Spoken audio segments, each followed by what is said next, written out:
लोकांसाठी, लोकक्रांतीसाठी जनहित प्रवर्तक बनलेले निर्भीड, निपक्षपाती web portal, YouTube channel city line news like करा, कमेंट करा, सबस्क्राईब करा, बेल आयकॉनवर दाबून शेअर करायला विसरू नका।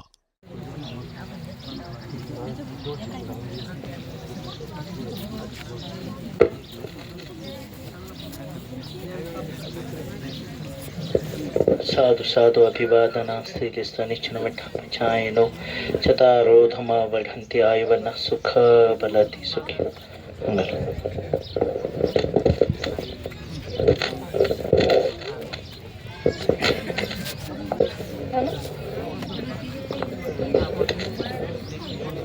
अखंड विश्वाला शांतीचा संदेश देणारे जगदवंदनीय जगद्गुरु शाक्यमुनी भगवान बुद्ध, भारतीय घटनेचे शिल्पकार, तुमचे आमचे उद्धारकर्ते महामानव बोधिसत्व डॉक्टर बाबासाहेब आंबेडकर यांच्या आचार विचार आणि प्रतिमांना त्रिवार अभिवादन। या ठिकाणी या विधीसाठी उपस्थित असलेले पूज्य पंते सचित बोधीजी यांनाही पंचांग प्रणाम।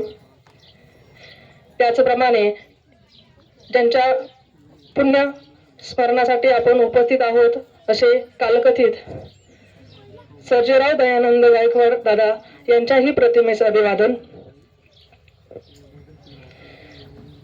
2500 वर्षापूर्वी तथागतांनी जो धम्म दिलाय आपल्याला, तो विज्ञानवादी धम्म, त्यात तथागतांनी जो महत्वाचा सिद्धांत सांगितलाय तो म्हणजे अनित्यवाद।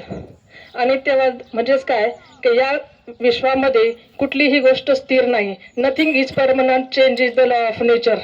म्हणजे काय की जी गोष्टीची उत्पत्ती आहे तिचा नाश आहे, तिचा विघटन आहे। एक ना एक दिवस ती गोष्ट, म्हणजे कुठलीही गोष्ट घ्या, आपण आपल्या अंगावरचे कपडे घ्या, सजीव जीव घ्या, कुठली निर्जीव वस्तू जरी घेतली तर एक दिवस तिचं विघटन हे निश्चित आहे।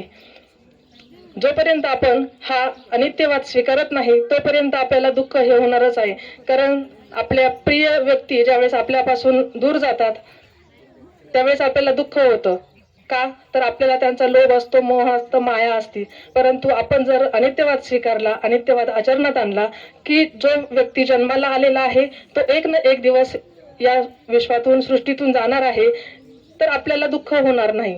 आणि दुःखाचं मूळ कारण म्हणजेच काय तर आपल्या व्यक्तीचा, प्रिय व्यक्तीचा वियोग आणि अप्रिय व्यक्तीचा संयोग। म्हणजे आपले प्रिय व्यक्ती आपल्यापासून दूर गेल्यानंतर आपल्याला दुःख होतं, आणि ज्या व्यक्तीबरोबर आपलं दुश्मनी आहे, वाद आहे, मनात कटुता आहे,